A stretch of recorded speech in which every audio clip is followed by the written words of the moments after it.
Back down to KZN, in particular down to Umdloti in KZN. Tumela Mototwane down there for us at the moment. Hello again to you, Tumza. So this poor community, one of many in the area, but that's just where we are today.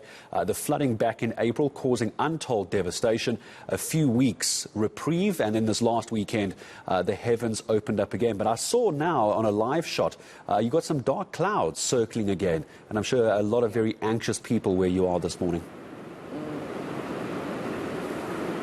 Absolutely. Gareth, we're still coming to you live from Umdloti, and a lot of people still anxious. We heard from Gift to the Givers saying people still frustrated with what's going to happen next, worried, concerned about where their lives will need next following, of course, the devastation of these floods. Rebuilding has commenced in other parts of KZN, but as you heard from Bilal Jiwa early on, you know, the weekend's flooding and rain set them back, just as they thought as an organization that they will be sort of almost pulling out and planning on more sustainable long-term solutions for the communities. But however, they now have to get back and do more work. Before getting to my next conversation, I'm sure you can see right behind us, this is just some of the ramifications of what happened, not only back in April, but of course from this past weekend alone. This used to be a driveway. As you can see, there are muds and heaps of swirl. Residents can't make use at all of what we're seeing behind me, and you can imagine for some of these residents paying quite a fortune, Gareth, just to have this view of the sea and the ocean in front of them. This is just one of the communities affected. There are many more, of course, around KZN. But I want to bring into this conversation now from the IFP, Mr. Mdunkosi. Mr. Nkosi, thank you for your time and good morning to you, sir. Morning to you as well, and to your viewers. Absolutely. Let's talk about, you know, what you have experienced in this community, you know, as a political party, what you have seen, what the outcries have been since KZN. I mean, we know that you couldn't even commemorate certain significant dates on the calendar because your focus was on assisting the people of KZN to rebuild. Yeah, maybe firstly, we want to convey our sympathy to people who have lost their properties, their belongings, their lives. It's a very sad thing. Yeah. As you said, we have to stop our celebration for commemorating other important days. But it was important for us as IFP to sympathize with them, to go and assist families. But on the situation where we are now, it's a very, very sad one because these people are paying a lot of money. Then you will find that the municipality have not done anything for past 41 days after the flood. And then we have another flood that we just experienced. Now the question is, do we need as a municipality to point fingers to each other to defend ourselves? The answer is no. I think what needs to be done at the moment is to stop the development behind them until the investigation is done. Because, I mean, when they are saying, where does the sun come from? I'm also asking for the same question.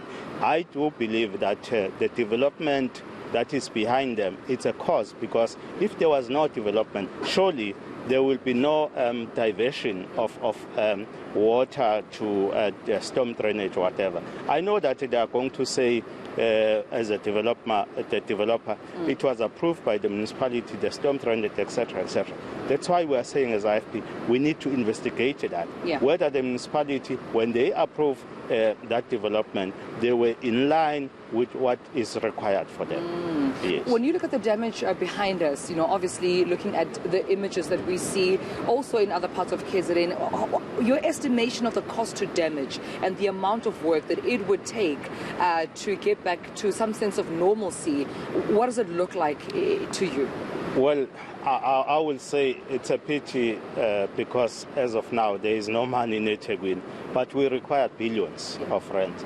And we required people who will show ethical leadership behavior. When the money comes in, it must be utilized correctly. And I think it will take time for these areas, to be put back into track. Because when you see the damage that has been caused, it will mean that we must start everything on this site. Yeah. Because we can't just do willy-nilly, so then people will say we have delivered. We need to ensure that we go back, to ensure that everything will be done properly. Right. Yes. Mr. Nkosi, I just wonder for those who are living in those low-lying areas where the entire infrastructure is gone, and we've seen those visuals on television. You've seen them on the ground because you reside here, you work with these communities, and now they're just wondering what happens next. I mean, I can imagine for floods to happen in April, and then just as you're rebuilding or thinking you're getting your life again, something again happens. There is no way for any human being to live in fear and frustration. What do you advise them to do at this time? Because I think there's a sense of uncertainty for them right now. Well, it's a very traumatizing situation for them. I've been to these areas. We're trying to assist as IFP, but we were giving them hope to say after some weeks they will be allocated. What we said as IFP, we put a motion. Unfortunately, it was rejected. We said to the municipality, rather than to come up with transit camp, that may also cause another problem. Identify these dilapidated buildings in the city that are owned by the municipality, and also some are owned by the province, and renovate those buildings. Then allocate people there. You know that we are giving people, permanent accommodation rather than to accommodate them into this transit camp. But you know, my sister, in eThekwini, people will go for the shorter route of transit camp because there is money at the back.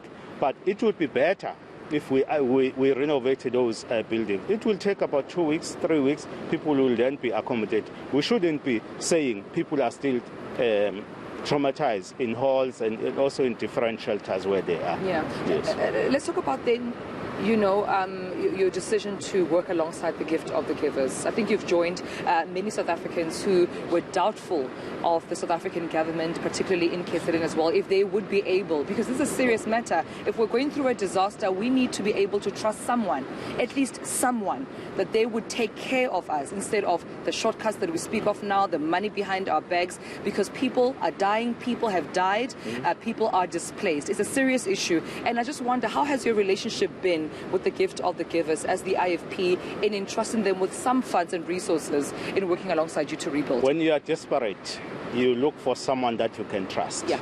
For us as IFP, we said if we want to see our people being assisted, gift of the givers is the one that we can trust, rather than to say we give the money to the government. It's not the first floods. What happened in 2019? What happened in 2020?